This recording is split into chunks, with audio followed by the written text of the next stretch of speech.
নগেন ও তার স্ত্রী নিঃসন্তান দম্পতি। বিয়ের 20 বছর পার হবার পরেও নগেনের স্ত্রীর কোনো সন্তান হয়নি, কিন্তু এতে নগেন কোনো দিনও আফসোস করেনি। বরং তার স্ত্রী যদি বাচ্চার জন্য কান্নাকাটি করত, নগেন তাকে পরম আদরে বুকে টেনে নিয়ে বুঝ দিত। ওগো ওগো, আমার সে কিছু ভালো লাগছে না। শুধু মনে হয় একটা সন্তান হলে হয়তো আমি সব দিক থেকে স্বয়ং সম্পূর্ণ হতে পারতাম। আহা বউ, তোমাকে আমি কতবার বলেছি বাচ্চার জন্য কখনোই হায় হতাশ করবে না। সৃষ্টিকর্তা আমাদের জন্য যেটা নির্ধারণ করে রেখেছে সেটাই হবে। তাই বলে বিয়ের 20 বছর হলো, তবু আমার একটা সন্তান হবে না? সৃষ্টিকর্তা চাইলে তো আমায় একটা সন্তান দিতেই পারতো। পাগলি বউয়ের কথা শোনো। শোনো বউ, তুমি না সেদিন বললে বড় মাছের মাথা দিয়ে মুড়ি ঘন্ট করবে? হ্যাঁ বলেছিলাম তো, কিন্তু তুমি তো আর নিয়ে এলে না। আসলে এতদিন তেমন বড় মাছ পাইনি তো। আজ যদি বড় কোনো মাছ পাই তবে বাড়িতে আনবো। আহ, তোমার হাতের মুড়ি ঘন্ট, আহ কি মজা, স্বাদই আলাদা। হয়েছে, থাক, আর এত প্রশংসা করতে হবে না।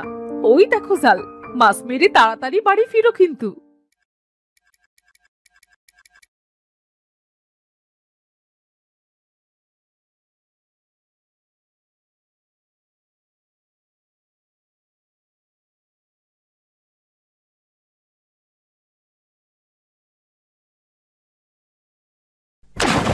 নগেন নদীতে গিয়ে জাল ফেলার সাথে সাথেই বড় একটা মাছ তার জালে বাঁধল।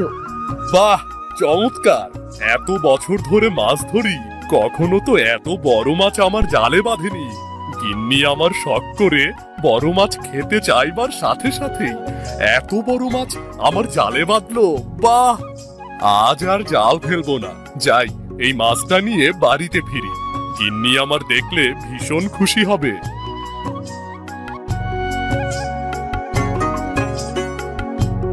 নগেন খুশি মনে মাছটি নিয়ে বাড়ি ফিরে এলো। বউ, এই যে বউ, তুমি এখানেই আছো? তোমার কপালটা অনেক ভালো, বুঝলে? দেখো কত বড় একটা মাছ পেয়েছি। বাহ, ওগো, এত বড় মাছ! সত্যি কি আজ বাড়িতে আমরা এত বড় মাছ খাবো? হ্যাঁ বউ, হ্যাঁ। এই মাছের মাথা দিয়ে মুড়ি ঘন্ট করবে, আর মাছ সরিষা দিয়ে কষিয়ে ঘন ঝোল করবে। আচ্ছা আচ্ছা, তুমি এখানে বসো, আমায় মাছটা কাটতে সাহায্য করো। এত বড় মাছ আমি কাটতেই পারবো না। আচ্ছা, ঠিক আছে।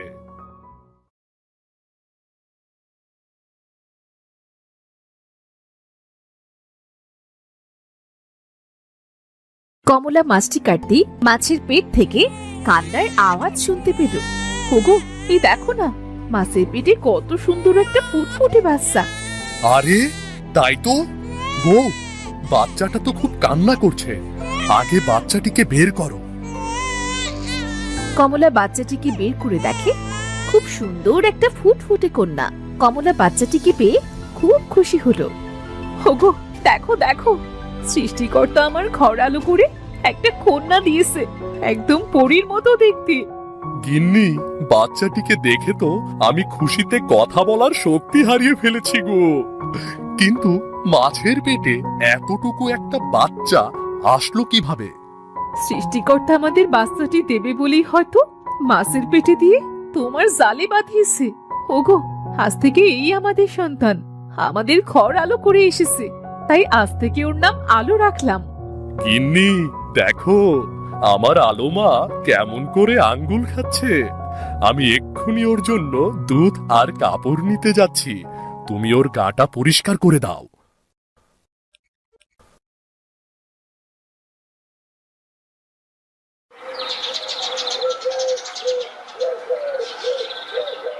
এইভাবে বেশ কিছুদিন কেটে গেল। কমলা ও নগেন অনেক আদর যত্নে তাকে মানুষ করতে লাগলো। ওগো, আমার আলোকে পেয়ে যেন আমার অপূর্ণতা এবার পূর্ণতা পেয়েছে। আমার কোল আলো করে আমার মেয়ে এসেছে। হ্যাঁ বউ, আমার আলোমার জন্য এখন থেকে আরো বেশি পরিশ্রম করতে হবে। আমার মেয়েটার কোনো জিনিসের আমি অভাব হতে দেব না।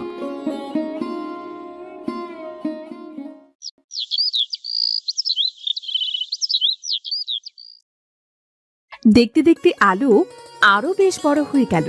সারা বাড়ি গুটি গুটি পায়ে আলো ঘুরে বেড়ায়। একদিন আলো তার বাবার কাছে বায়না ধরলো নারকেল খাবে।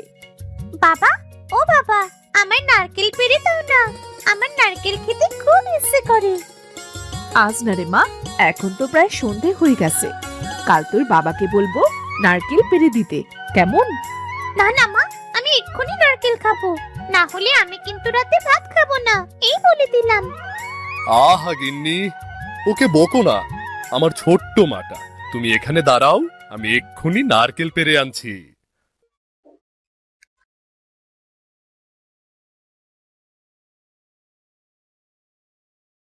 নগেন নারকেল গাছে উঠতেই পা পিছলে মাটিতে পড়ে তার এক পা ভেঙে যায়। তাদের সংসার কয়েকদিন ভালো গেলেও নগেন বিছানায় পড়ে থাকায় কিছুদিন পর থেকে তাদের সংসারে অভাব দেখা দিল। ওগো, কি থেকে কি হয়ে গেল বলো তো? কি করে আমি তোমায় ভালো করব? চিন্তা করো না বউ, দেখো আমি খুব তাড়াতাড়ি ভালো হয়ে যাব। বাবা, বাবা, তুমি আমায় ক্ষমা করে দাও বাবা, এই সব কিছু আমার জন্যই হয়েছে। কাঁদে না আমার লক্ষ্মী মা, মাটা কাঁদলে কিন্তু আমিও কাঁদবো, এই বলে দিলাম। না বাবা, তুমি কেঁদো না, আমি তোমাকে ভালো করে দেব।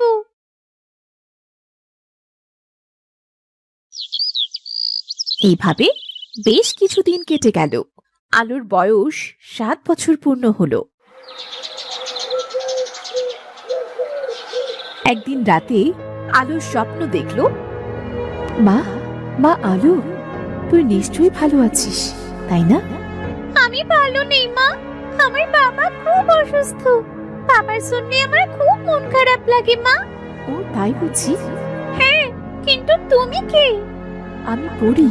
তুই কি জানিস তোর বয়সকাল 7 বছর পূর্ণ হয়েছে? তোর ভেতর শুভ শক্তি আছে, তুই চাইলেই তোর বাবাকে ভালো করতে পারিস রে। তোর বাবার সংসারের সব অভাব পূরণ করে দিতে পারিস। কিন্তু আমি তো মানুষ, মানুষ হয়ে কিভাবে আমার ভেতর জাদু শক্তি থাকতে পারে? তুই যে কোনো মানুষ নোস, তুই আমার কন্যা, আমার পরী তুই।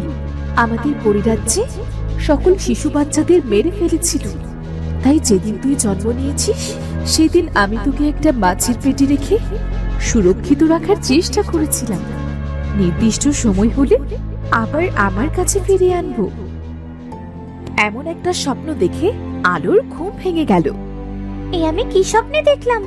সত্যি কি আমি পরীর মেয়ে? না, আমাকে এক্ষুনি একবার আমার শক্তি ব্যবহার করতে হবে। আলো তার জাদু শক্তি দ্বারা তাদের কুড়ে ঘরটা একটা প্রাসাদে পরিণত করলো আর ঘরে অনেক ভালো ভালো খাবার আনলো। সত্যি তো, আমার ভেতর জাদু শক্তি আছে, আমি একটা পরী। আমার বাবা মাকে ছেড়ে আমি কোথাও যেতে চাই না।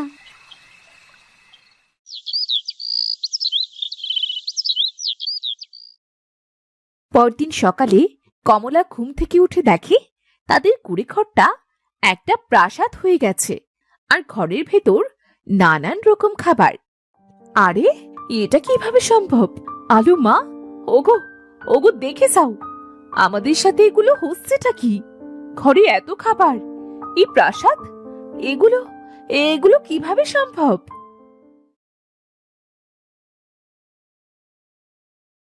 ও মা, সত্যি তো, আমরা তো এবার তাহলে বড়লোক হয়ে গেলাম মা। বাবাকে এবার ভালো ডাক্তার দেখাতে পারবো। রাতারাতি এটা কিভাবেই সম্ভব? আমাদের ওপরে নিশ্চয়ই কেউ জাদু করেছে। হ্যাঁ বাবা, কি যে বলো না, কি জাদু করবে? এটা শুধু শুধুই হয়েছে। যা হয়েছে ভালোই হয়েছে মা, আমাকে এবার দুটো খেতে দাও তো, খুব খিদে পেয়েছে।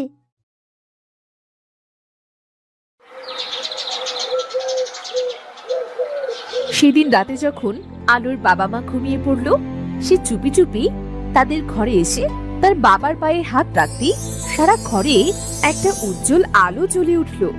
আমার আমার বাবা কাল থেকে আবার ভালো হয়ে যাবে। এখানে বেশি সময় দাঁড়ানো যাবে না, বাবা মা জেগে যাবে। আলো ঘর থেকে বের হতে না হতেই নগেন আলোকে ডাক দিল। দাঁড়া মা, আলো মা দাঁড়া। তুই আমার পা ভালো করে দিয়ে এভাবে চোরের মতো পালিয়ে যাচ্ছিস কেন? মানে বাবা, আমি কালই কিছু অনুমান করেছিলাম, তোর ভেতরে এমন শক্তি আসলো কোথা থেকে রে মা? এমন সময় সেই পরীটা তাদের সামনে চলে এলো। ও যে মানুষ নয়, তাই ওর ভেতর এমন শক্তি আছে। মানুষ নয় মানে? সেই ছোট্ট থেকে ওকে লালন পালন করছি, ওর ভেতরে তো তেমন কিছুই দেখিনি।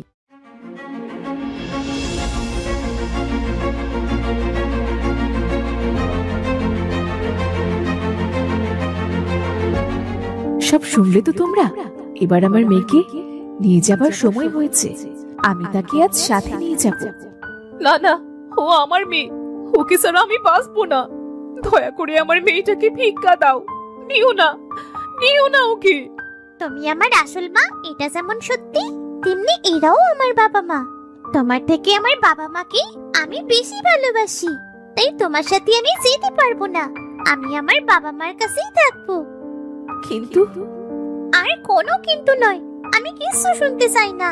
আমার বাবা মা আমাকে অনেক কষ্ট করে আদর যত্ন করে মানুষ করেছে, আমি তাদের ছাড়া কিছুতেই থাকতে পারবো না। আসলে জন্ম দিলেই বাবা মা হওয়া যায় না। আজ আমার মেয়ের বিচার বুদ্ধি দেখে আমি সত্যিই মুগ্ধ। আজ থেকে তুই এদের কাছে থাক মা, এদের সন্তান হয়ে। ধন্যবাদ পুরি, তোমাকে অনেক ধন্যবাদ। সারাটা জীবন তোমরা আমার মেয়েটাকে এইভাবেই আগলে রেখো। মা আলো, তুই আজ থেকে একজন সাধারণ মানুষ হয়েই থাকতে পারবি, তবে যে তোর জাদু শক্তি তোর কাছে রাখতে পারবি না। বেশ, তবে চাই না, আমার এই জাদু শক্তি চাই না আমি। তুমি আমার শক্তি নিয়ে নাও মা। পরি তার জাদুর কাঠি দিয়ে আলোর ভেতর থেকে সমস্ত জাদু শক্তি ফিরিয়ে নিল। আজ থেকে তুই একজন সাধারণ মানুষ। আমি মাঝে মাঝে তোকে দেখতে আসবো মা, ভালো থাকিস। পরিটা তাদের কাছ থেকে বিদায় নিয়ে চলে গেল।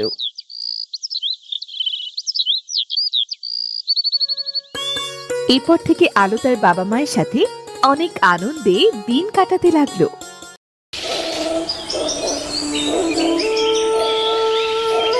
লেখার দিনকুলে কেউ ছিল না, একটি কুড়ে ঘরে থাকতো সে। আর তার ছিল একটি মাত্র গরু।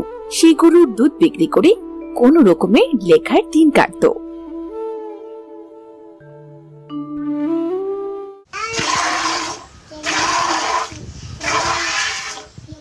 কিরে, আজ মনে হচ্ছে একটু বেশি দুধ দিয়েছিস। তুই খুব ভালো রে সরলা, তুই না থাকলে আমায় সে না খেয়ে দিন কাটাতে হতো। কথা বলার মতো কেউ থাকতো না আমার। আহ, কাঁদছিস কেন? তুই একটু দাঁড়া, আমি তোকে কষে ঘাস খেতে দিচ্ছি। আজ তুই বেশি দুধ দিয়েছিস, তাই আজ তোকে বেশি খাবার দেব।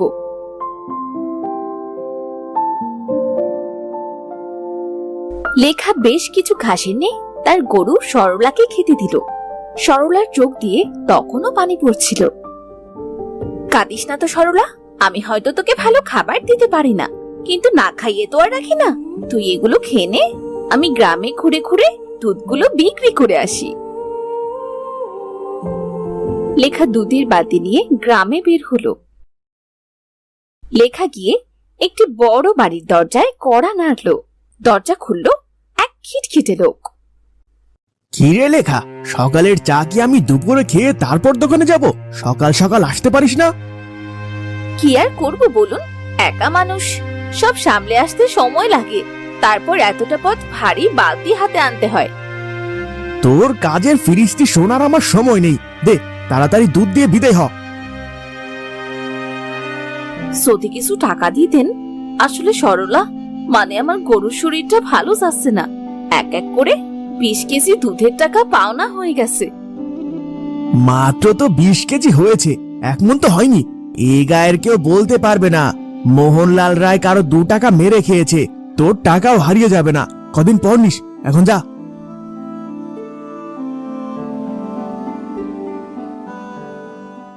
কাকি, ও রোহিণী কাকি, দুধ এনেছি গো।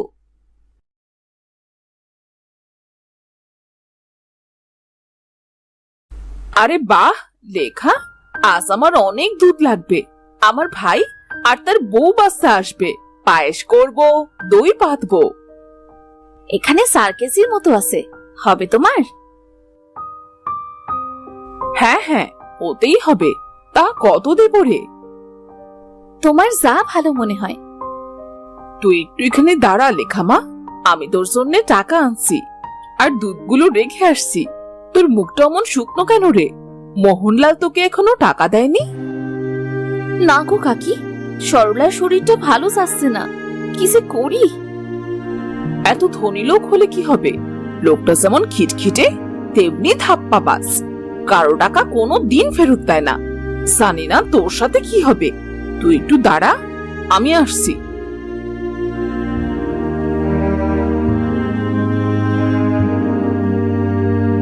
নে মা, সকাল থেকে কাজ করে তো দাঁতে কিছু কাটিসনি। এই নে, এটুকু মুখে দে। না কাকিমা, লাগবে না, আমি ঘরে গিয়ে দুটো ফুটিয়ে নেব। সে না হয় নিস, এখন ধর তো, এগুলো খেয়ে নে। লেখার রুটি তরকারি খেয়ে টাকা নিয়ে বাড়ি ফিরল। বাড়ি ফিরেই লেখার মাথায় যেন আকাশ ভেঙে পড়ল। ওর আদরের গরু সরলা মরে পড়েছিল গোয়াল ঘরে। সরলা, হ্যাঁ সরলা, চোখ খোল না, চোখ খোল না সরলা, কি হয়েছে তোর? আমার সে তুই ছাড়া আর কেউ ছিল না রে, তুইও আমায় ছেড়ে চলে গেলি। এবার আমি কাকে নিয়ে থাকবো সরলা? আমার দিন কেমন করে চলবে?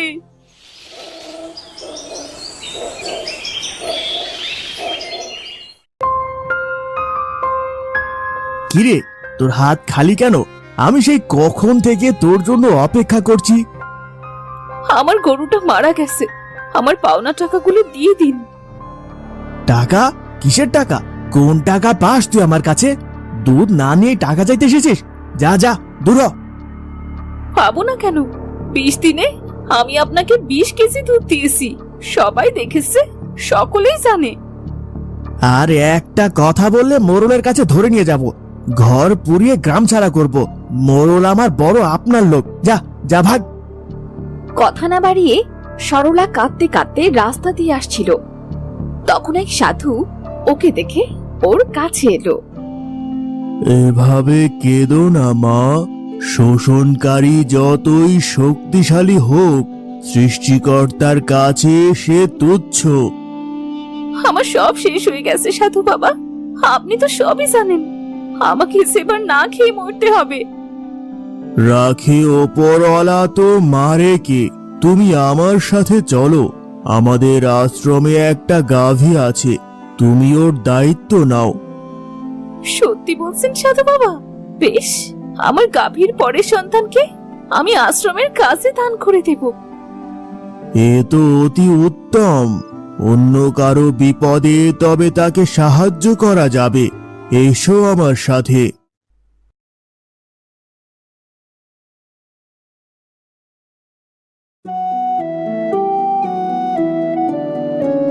নে, এই ঘাসগুলো খেয়ে নে। আজ থেকে তোর নাম দিলাম লালি, তুই আমার নতুন বন্ধু। তুই চুপচাপ খেয়ে নে, আমি বরং বালতি এনে দুধ দুইয়ে নেই।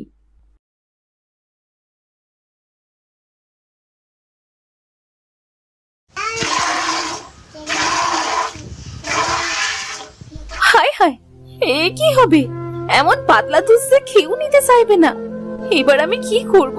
সাধু বাবার দিয়া দান তো ফিরিয়েও দিতে পারবো না, কিন্তু দুধ না বিক্রি করলে আমার দিন চলবে কেমন করে? আমি খাবো কি?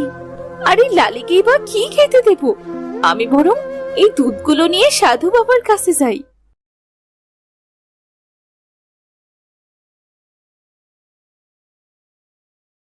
কি রে মা, দুধ ভর্তি বালতি নিয়ে তুই আবার এতটা পথ এলি?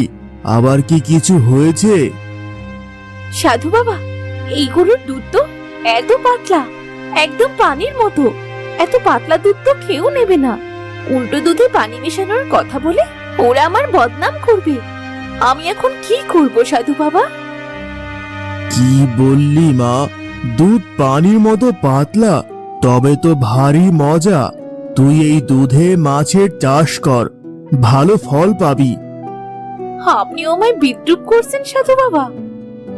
না রে মা, আমি সত্যি বলছি। আর এই দুধের পাত্রে মাছ চাষ তোর ভাগ্য ফেরাবে।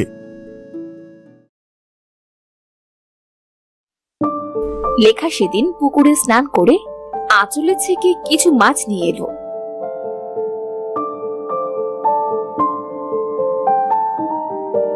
আর একটা বড় পাত্রে দুধ ঢেলে মাছগুলো সেই পাত্রে রাখলো।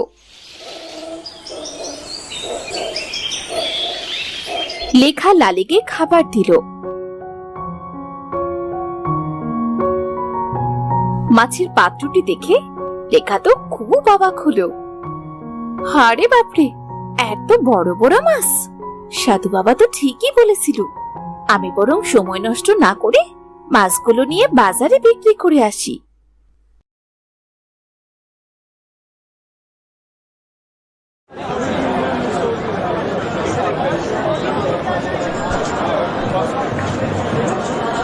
তুই মাছ নিয়ে কেন বাজারে এসেছিস জানিস না? এই গ্রামে আমি একমাত্র মাছের বেচাকেনা করি। ভালো চাষ তো এখন এখান থেকে চলে যা, নয়তো তোর সাথে খুব খারাপ হবে। কেন? বাজার তো সবার। আমি কেন এখানে আমার চাষ করা মাছ বিক্রি করতে পারবো না? হ্যাঁ, সবসময় আপনাদের অন্যায়ের কাছে আমি মাথা নত করব? তুই চলে যা লেখা, নয়তো তোর একটা মাছও কেউ কিনবে না। বেশ তো, দেখি কি হয়। লেখা অনেকক্ষণ ধরে বসে রইল, কিন্তু কেউই মাছ কিনতে এলো না। এদিকে বেলা হয়ে যাচ্ছিল। মাছগুলো না বিক্রি করলে সব পচে যাবে। জলে বাস করে কুমিরের সাথে লড়াই করে কোনো লাভ নেই। আমি বরং গ্রামে গ্রামে ঘুরে মাছ বিক্রি করব।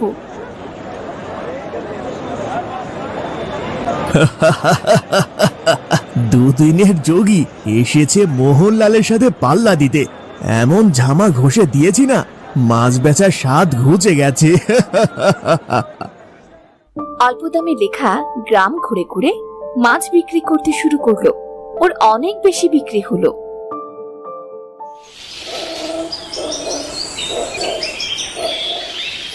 প্রতিদিন সকালে ও অনেক মাছ পেত। এইভাবে দিন চলতে চলতে লেখা বেশ ধনী হয়ে গেল। সাধু বাবা, এই যে বলেছিলাম না, লালির প্রথম বাচ্চা হলে ওটা আমি আশ্রমে দান করব। নিন সাধু বাবা, নিন। তোমাকে ধন্যবাদ লেখা। নিজের চেষ্টায় আজ তুমি অনেক কিছু করেছো। আশীর্বাদ করি তুমি আরো বড় হও। দাঁড়ান সাধু বাবা, একটু দাঁড়ান। কোন চোরের দান গ্রহণ করে আপনার পবিত্র আশ্রমের মানহানি করবেন না। চোর মানে কাকে চোর বলছো মোহনলাল? এই মেয়েটা, এই লেখা একটা চোর সাধু বাবা। তাই নাকি? তা আপনার কি চুরি করেছি? বরং আপনার চরিত্র সকলের জানা। একদম চুপ কর লেখা, চোরের মায়ের বড় গলা। আমি আবার বলছি সাধু বাবা, এই মেয়েটা একটা চোর। ওর না আছে কোনো পুকুর আর না আছে কোনো ঘের, কারো থেকেও মাছও কেনে না।